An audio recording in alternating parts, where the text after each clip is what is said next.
నామినేషన్స్లో ఉంటేనే కదా తర్వాత వస్తుందా అవార్డు లేదా అనేది తెలిసేది. కానీ నామినేషన్స్లోనే నిలబడలేదు.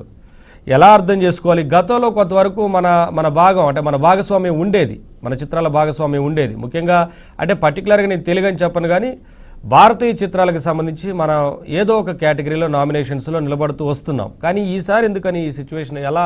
ఎలా చూడొచ్చు దీన్ని? అంటే మనకి ఇండియన్ సినిమాలు ఆస్కార్ అవార్డ్స్, అకాడమీ అవార్డ్స్ అనేది ఓన్లీ అమెరికన్ ఫిల్మ్స్ కోసం పెట్టుకున్నదండి. అందులో మనకు అప్పుడప్పుడు ఏం చేస్తారంటే మన ఇండియన్ గవర్నమెంట్ సెలెక్ట్ చేసి ఒక కమిటీని వేసి సెలెక్ట్ చేసి 1-2 సినిమాలు లేదా ఒక్క సినిమాని ఇండియన్ పనోరమా తరపు నుంచి ఒక సినిమాని సెలెక్ట్ చేసి పంపిస్తుంటారు.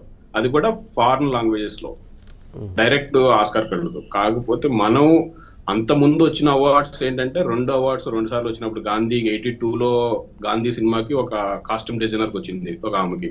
తర్వాత 2000లో మన సచిత్ రే గారికి హానరీ అవార్డు ఇచ్చారు. దాని తర్వాత మళ్ళీ 2009లో ఇద్దరు ఇండియన్స్ కి వచ్చింది, మ్యూజిషియన్స్ కి.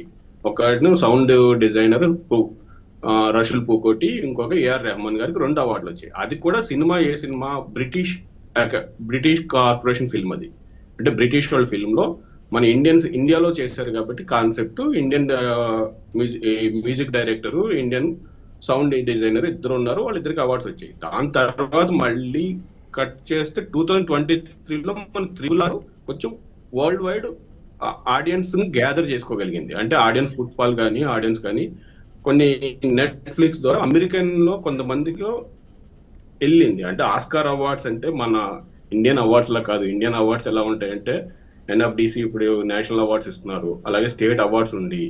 గవర్నమెంట్ ఏం చేస్తుంది, ఒక 10 మెంబర్స్ 15 మెంబర్స్ 20 మెంబర్స్ కమిటీని వేస్తుంది. ఆ కమిటీ వచ్చిన అప్లికేషన్స్ సెలెక్ట్ చేసి పంపిస్తుంటది. సో ఆ 8-10 మెంబర్స్ లో ఒక చైర్మన్ ఉంటాడు. ఆ చైర్మన్ ఇష్టం. కానీ అక్కడ ఆస్కార్ లో అలా కాదు, ఆ ఓట్స్ ఉంటాయి. టోటల్ నెంబర్ ఆఫ్ ఈ సంవత్సరం లాస్ట్ 5 years నుంచి అవార్డు వచ్చిన వాళ్ళకి ఓటింగ్ ఉంటుంది, స్టూడియోస్ కి ఓటింగ్ ఉంటుంది. అలా 4,000 20,000 ఓట్స్ ఉంటాయి. ఆ ఓట్స్ అన్ని డిఫరెంట్ గా వాళ్ళు ఇండిపెండెంట్ గా వేస్తారు. సో అది చాలా డిఫికల్ట్ ఈ ప్రాసెస్. సో ఆ ప్రాసెస్ రీచ్ అవ్వాలి అంటే మన ఇండియన్ సినిమా అమెరికాలో 50% అమెరికన్ కానీ అమెరికన్ థియేటర్స్ లో కానీ మన ఫిల్మ్ కొంచెం కేటగిరీలు ఉన్నాయి. ఇన్ని థియేటర్లో అక్కడ అమెరికాలో రిలీజ్ అవ్వాలి ఎనీ లాంగ్వేజ్. సో ఆ కేటగిరీలోనే మనం ఇండిపెండెంట్ గా వెళ్ళలేం. ఇంకా పోతే ఇండియా తరపునే ఒక ఫిల్మ్ పంపించుకోవడానికి అవార్డు ఆస్కారం ఉంది ప్రతిసారి. సో ఇండియన్ పనోరమా ఏం చేస్తారంటే ట్రై చేస్తుంటారు, వచ్చిన మళ్ళీ ఒక కమిటీని వేస్తారు. ఆ కమిటీ ఇండియన్ ఆల్ లాంగ్వేజెస్ లో బెస్ట్ ఫిల్మ్ ఏదో సెలెక్ట్ చేస్తారు, ఆ ఫిల్మ్ పంపిస్తారు. ఈ సంవత్సరం మనకి లపటా లేడీస్ అని ఫైనల్ గా పంపించారు. ఒక 20 ఫిల్మ్స్ సెలెక్ట్ చేశారు కమిటీకి. ఆ కమిటీ స్క్రూటినీ చేసి బెస్ట్ ఫిల్మ్ పంపిస్తారు, లేదా 2 పంపిస్తారు. ఈ సంవత్సరం ఏం చేశారంటే లపటా లేడీస్ అని ఒక ఫిల్మ్ పంపించారు. సో ఆ ఫిల్మ్ అక్కడ నామినేషన్ లో లేదు. అంటే కొన్ని షార్ట్ ఫిలిమ్స్ కి గతంలో మీరు చెప్పినట్లుగా అంతకుముందు షార్ట్ ఫిలిం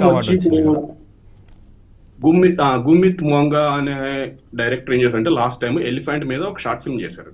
2023లో మన త్రిబుల్ కి రెగ్యులర్ ఫిల్మ్స్ లో అవార్డు వచ్చింది సాంగ్ కి.